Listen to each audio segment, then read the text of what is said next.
We can also calculate T1, T2, T4, T8 and T16. Now to calculate T1, I have a rectangle of width 2. I have to take that width and divide it by 2 to halve it and add the function values at the endpoints. So that gives me T1. Now we expect that to be an overestimate, which is exactly what we're seeing. It's definitely a larger value than any of the midpoint estimates. To calculate T2, I can just add M1 and T1 and divide by 2. And this allows me to copy it down. Now because I will know what T8 and M8 is, I can actually work out what T16 is exactly. I can calculate the differences and the ratio in the same way as before.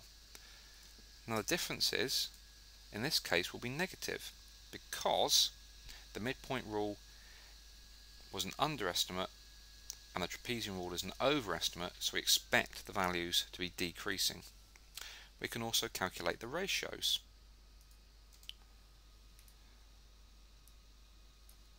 So you can see here that in both cases we get ratios of about 0.25, which is what we expect.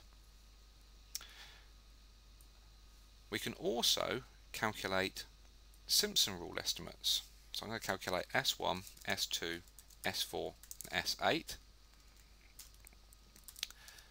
To calculate Simpson's rule, I use the shortcut that it's 2 times the midpoint rule plus the trapezium rule divided by 3. And once again I can copy that down. Difference, ratio, and we can calculate the ratios again.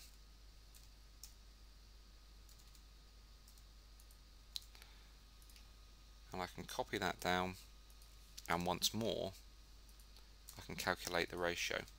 And the ratios should be about 1/16, which is exactly what we're actually seeing.